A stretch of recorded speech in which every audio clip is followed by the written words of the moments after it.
If you legitimately enjoy and gain pleasure from making your partner feel bad, frustrated, hurt, distrustful, or in any way take away happiness and safety and security in their relationship with you, then you're an asshole, need to go to therapy, and maybe break up.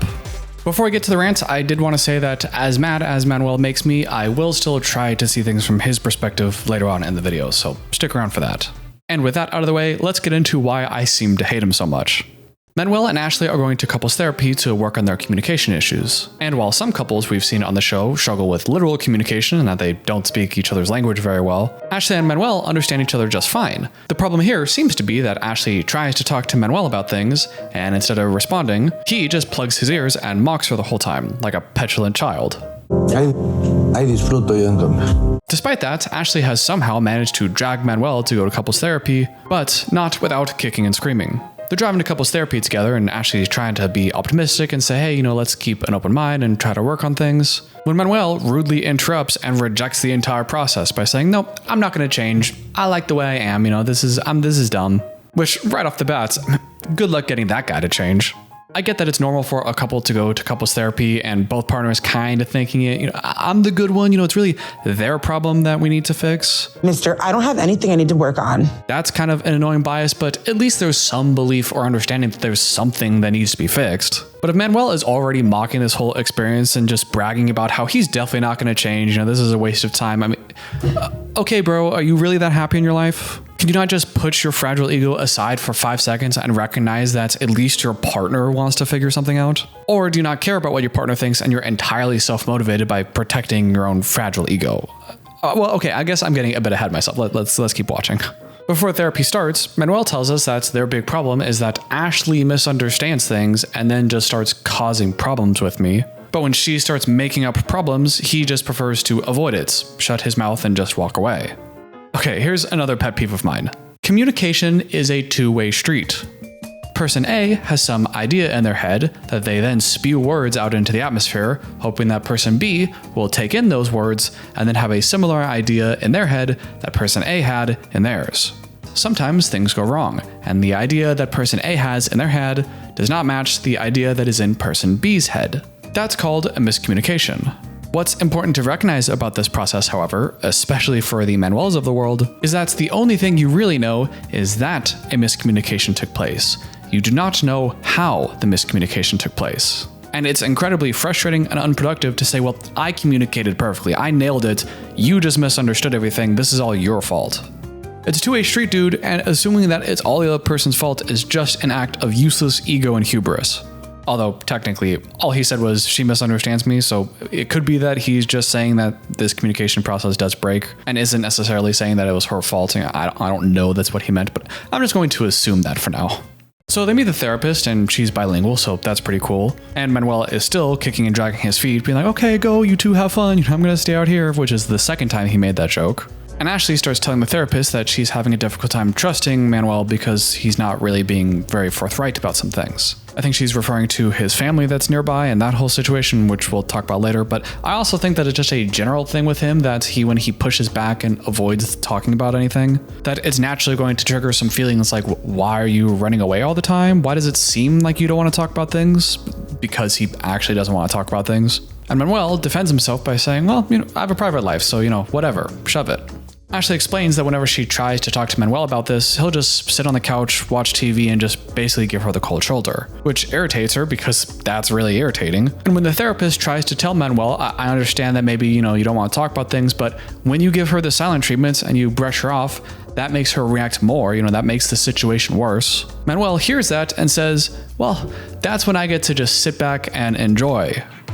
Enjoy what, asshole? Your partner being mad at you? Your partner who you've agreed to spend the rest of your life with and work on things together with, you're just going to enjoy that you're pissing her off and making her life worse?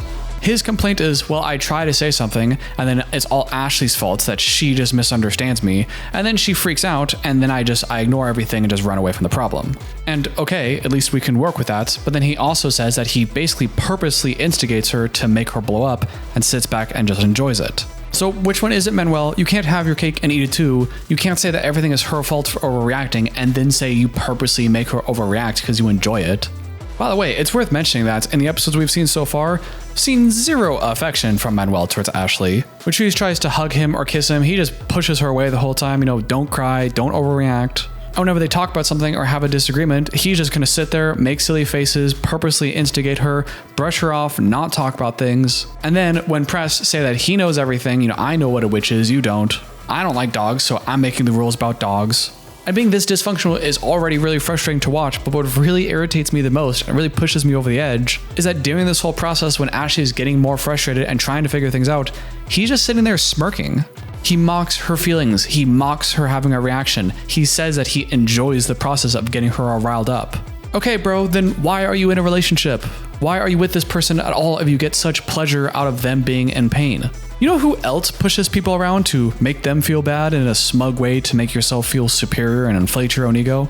Bullies. If you legitimately enjoy and gain pleasure from making your partner feel bad, frustrated, hurt, distrustful, or in any way take away happiness and safety and security in their relationship with you, then you're an asshole, need to go to therapy, and maybe break up.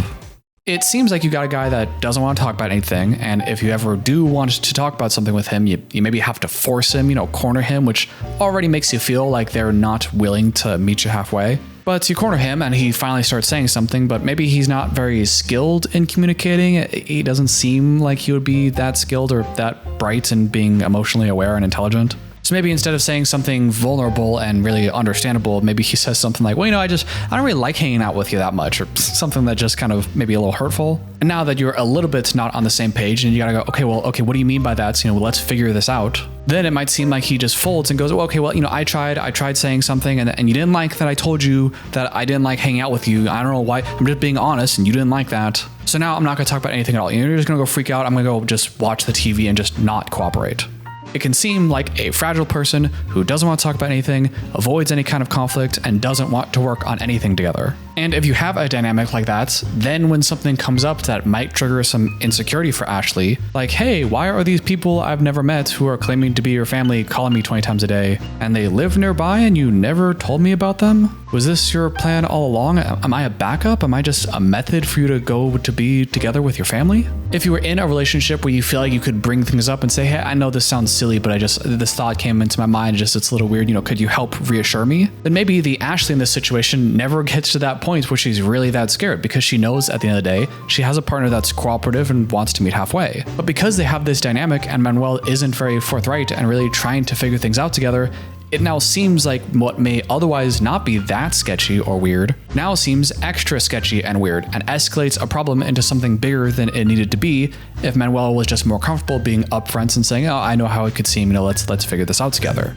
It could also be that he has some traumas around being accused of things that he didn't do, because he tells the therapist that one of the reasons he gets so irritated with the whole situation is because when she brings things up that she's a little worried about, he feels like she's accusing him of things. Maybe she actually is accusing him, but could be that she's not, and he's just really sensitive to feeling like that. Maybe he's had partners in the past that blame all of their feelings on him and he doesn't want to deal with any of that. In which case, that would be very understandable why he might have some aversions to that, but then I would say he's not doing himself any favors by being extra shady and dismissive about the whole thing. That's just going to make her feel even more insecure and accuse me even more. Okay, now that I said all that, do I really think it's that simple? Probably not. If you listen to what he actually says between all of the mocking and the ego, he tells us that, at least from his perspective, he thinks he is trying to communicate until Ashley overreacts, which then makes him shut down, and then she ends up getting more mad because he shut down. And by Ashley's own admission, she does overreact to things and can go 0 to 100 very quickly. She acknowledges that. So I think we could imagine a world where Manuel, who's probably not that good at communicating, probably not that emotional intelligent or very clear with talking about his emotions. Maybe he's feeling tired and just wants a little alone time, but instead of saying that, maybe he says, oh God, you just want to do things with me all the time. Like, can't I just get some space? Like, leave me alone. Which maybe he thinks that's communicating that he needs some space, but Ashley hears that and maybe she doesn't like that, obviously, because who would? But then overreacts like, wow, why are you such a dickhead to me, Manuel? Why are you doing this, that, or the other? And maybe the escalation or the tone of voice or the yelling or whatever it is, something like that could be triggering Manuel to shut down. That's a common adaptive tactic that a lot of children will learn when one or both of their parents might be really volatile or loud or abusive. You can imagine if you're 7 years old and you got a report card and there's like a C on it, and you know your parents aren't going to like that. So you're really scared to tell them and you're dreading it, and you go home and you finally like, oh, how'd your day at school go? You know, do you have your report card? And then you're real scared and you just, here you go. And then they see that there's a C on it, and then they just freak out or yell at you, call you names, maybe hit you, something like that. This is just one example, but you could imagine if something like that happened, then over time you would learn that, well, I'm just not going to tell them stuff. I'm not going to tell them stuff because they're going to get mad, so I'm not going to be very clear in communicating my thoughts and feelings. And because the only way my parents ever responded was with violence or anger or all this sense of escalation, then I'm going to assume that generally in life, that's the only way anybody ever responds. So when I need to bring up something and they show me even a little bit like they're going to be a little bit mad or raise their voice, I've learned that everyone is just going to lose it and yell at me. So I'm just going to run away from that, dissociate. I'm just going to go veg out on the couch because I was always abused like that. And if something like that happened as a kid, then we fast forward to now, he tries to say something probably a little ham-handedly to Ashley. Then she overreacts, raises her voice, whatever it is, triggers Manuel, who thinks, okay, it's this again. Okay, well, I'm done. I'm out of here. I'm not going to stick around to try to figure things out because there's no point. A fight has already broken out. I'm just going to walk away and I'm done. I'm out of here. That's very common, and you probably recognize it because I imagine half of your dads are probably like that. Avoidant, not good with their emotions, probably not very affectionate or supportive either, doesn't understand that their partner loves them and wants more affection and doesn't know how to give it, disappears for hours and days on end because they were going to the grocery store to pick up some milk. Yeah, it's pretty common, and we can understand that a lot of them ended up like that because there's kind of a history of their dads being really shitty and physically abusive and telling them that they're not allowed to cry and to man up and to just deal with everything and just stoic and just push it down, just don't have any emotions. Be a man, push it down. Push it down. Deny your feelings. Act like you have answers. Do some man shit right now. And all that results in people who look a lot like Manuel. I mean, the first thing we see him tell the therapist is that he's always dealt with problems himself and never with a family member or a partner. Doesn't show a lot of affection, runs away from conflict. Even when they said earlier that the only way they've been able to bond so far is through having sex. Well, yeah, that's because a lot of these guys don't know how to express their feelings of affection or love or anything outside of physical intercourse because that's all they were taught or told to do about how to express themselves. And then when you're in that situation and you're trying to run away emotionally from your parents being mad at you or your partner being mad at you, although they seem chill and non-perturbed on the outside, on the inside, they're usually still freaking out. This is just their reaction to feeling freaked out on the inside. And if you're feeling kind of freaked out on the inside, but you're trying to avoid the whole thing, and now you're being confronted with, you need to talk about this, or we're in therapy and what's going on, what happens, why do you provoke her like this? If you were afraid of conflict like this and you're trying to distance yourself from the fear and discomfort you're feeling, you might feel safer and more protected if you pretend the whole thing is a joke. And you might say something like, yeah, when all there's that conflict and the fighting and deep down I'm really afraid, but I don't want to acknowledge that. In that moment, I sit back and I enjoy it. But people with this dismissive avoidant attachment style, do they really enjoy it? No. They're stressed, they're scared, so much so that they can't even handle those feelings and need to run away from them as much as they can. And what better way to do that than not just run away, but then to pretend like the whole thing is a joke, or you're doing this on purpose, or this is just fun and games to you. But it's probably not fun and games. And it also probably was not fun and games when they were trying to dissociate from their childhood from abusive parents. And it's also probably not funny to them that although they may not feel it, they're disconnected from their partners and they don't really feel safe enough to express their emotions.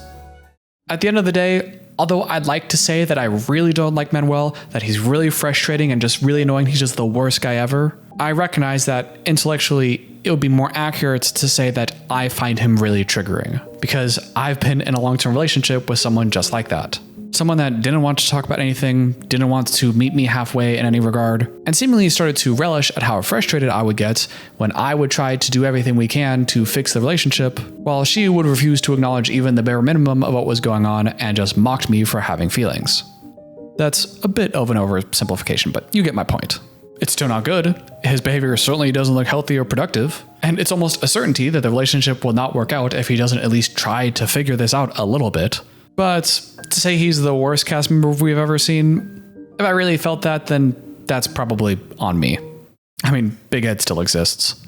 That's it for today's video. Let me know what you thought about this couple in the comments down below. And if you like this video and enjoy my content, make sure to hit subscribe, hit the like button, ring the bell for notifications, and every comment helps the algorithm. Thank you, and I'll see you in the next one.